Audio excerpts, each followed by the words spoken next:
Hi, welcome back. Today I'm going to be grinding some knives. I showed them, I give a little preview of them on Instagram. I'm sorry, I just dropped one right there's a little drop point hunter right there.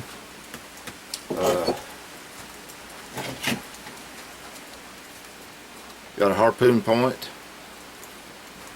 handle with lanyard hole. Oh, got one on the jig, a harpoon point. That. Oh, there's another one. This one's got some jimping on the back of it.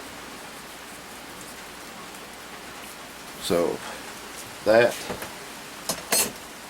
Where did my other ones go? Go. How'd they do it? I'll get it. They'd probably eat me alive. Here's a little clip point. And now, these knives, except for this one's a 1095. This clip point's 1095 steel. I had that one left over. I didn't want to just grind one knife at a time. So anyway, when I had run out of 1095 stock, I've got more now. But anyway, so these, I got 5 knives cut out of 80 CRV, so steel. And so anyway, I've got, like I said, I've got 5 knives. I got 4 that's, the other one's on the jig. I got 4 of them that's this size right here. Smaller knives. I still got about a 5-inch blade on them, between 4.5 and 5-inch blade. And then I know I've been threatening a bowie style for a long time, but anyway, I decided I'd just try a harpoon this big. Yep, this is about 9.5 inches of blade. So anything, and then I've got a big brass bolster guard I'm going to put on it, and then I've got some micarta that I'm going to do I'm going to try to do a coffin handle on right here, and then make a pommel either out of brass or wrought iron. And so, and all these knives will be etched and everything, so I like to etch them. That saves and helps them go against without rusting. It's bad. All of them will rust, and that 80 CRV will rust at the drop of a hat. Now, there ain't no question about it. It will flat rust. It arrived in one day, and I opened it up and pulled it out of the box. The ends was wrapped in plastic wrap, but the middle of it was not. It just had the 80 CRV wrote on it in magic marker. It come about this time of day, which would be about 4 o'clock. When the UPS man runs around here, about 4. And from 4, this was outside under the shed, not in the weather, just outside out there. The whole thing, the next morning at 8 o'clock, next thing, it was all rusted, every bit of it, except for what was under the plastic wrap on the ends. So anyway, so it rusts pretty quick. So that's one of the reasons I'm going to be dipping it in the ferric chloride, just to stop most of that. So anyway, I've got one on the grinder right there. Let me get my ears and my lungs on, and we'll get to grinding.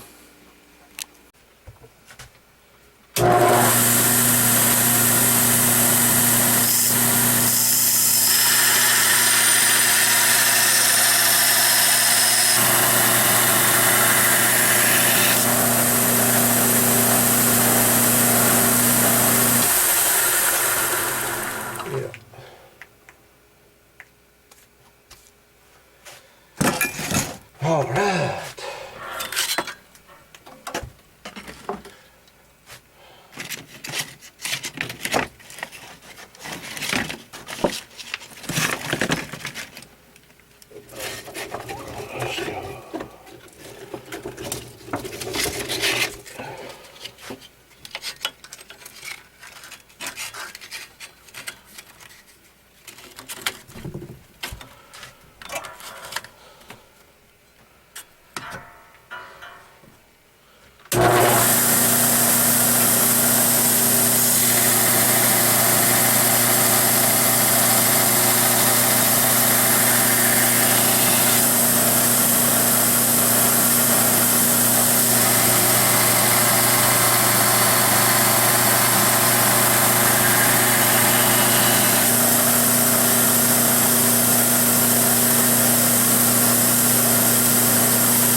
Okay, that's one knife almost done.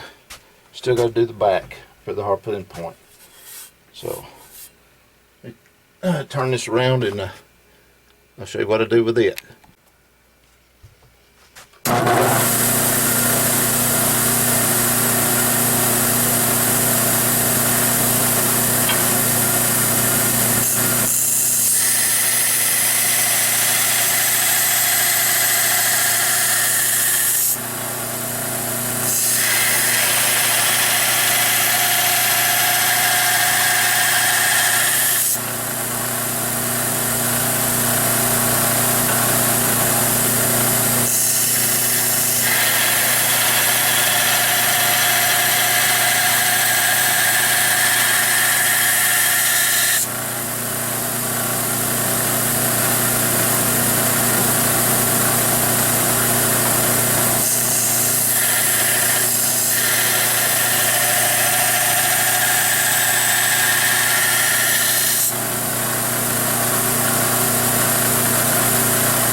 Oh, take off the ears and the lungs. I'm going to save both of them as long as I can. Now on this side I had to put another bolt in there because it was going down. It's pulling this up. The other side didn't need it because it was rested on this bottom shelf on my jig here. Instead of tilting the knife, I actually tilt the table. I can't tilt the platen because it's already on there, bolted down solid. But anyway, it works the same way, same thing. As they say, same thing, only different.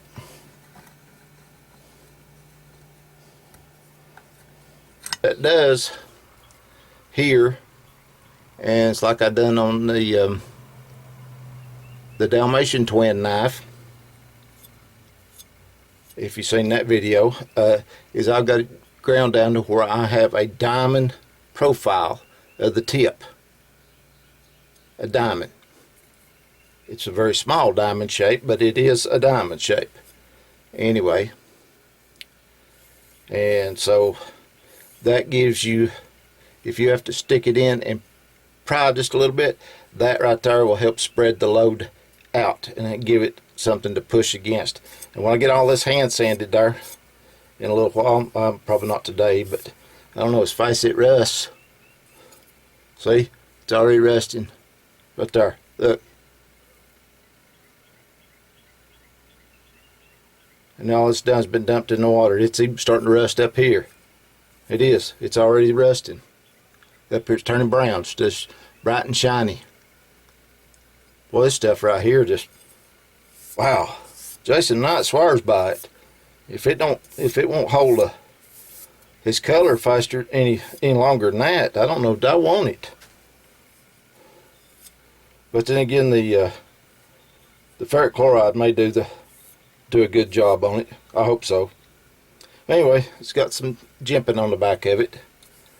Everything, so good handle shape. Now, a lot of people, I don't know if they're afraid of this kind of handle shape or what, but they're a lot more comfortable than, say, something along this line. This is pretty good. Now, I do, but this it'll rock in your hand. Can rock in your hand. You can slip up over it. Where it was with this handle design, it's solid in your hand. Solid. If you get your fingers to go up over that, you're going to lose them. You're not just going to cut yourself. You're going to lose a finger. So, but these right here, I mean, and when somebody gets a hold of it, they can't pull it away from you because it gets bigger as it goes back. Granted, you don't have as much control and grip in these two bottom fingers like this, the pinky and index, or not the index, but anyway, your fourth, yeah, and your third finger. So, but when it comes toward the front, where you have the grip in these right here, and this, you're not getting it. Maybe I can't take it away from myself because I ain't strong enough, but anyway, that's how it is. I like this type of handle. It feels really good in your hand. It really does. Every time I get done with lightening it up and putting the handles on it, it'll be fine then. But yeah, I'm liking this. Liking this. Anyway, I thought I'd show at least one. That's the way I'm going to do all of them. But so with this one, I'm going to call it right here. There's no use of watching, 5 more times do this. And then I've got some 01 steel to cut out and make a few knives out of. So it'll be a little while before I get finished with this run. Anyway,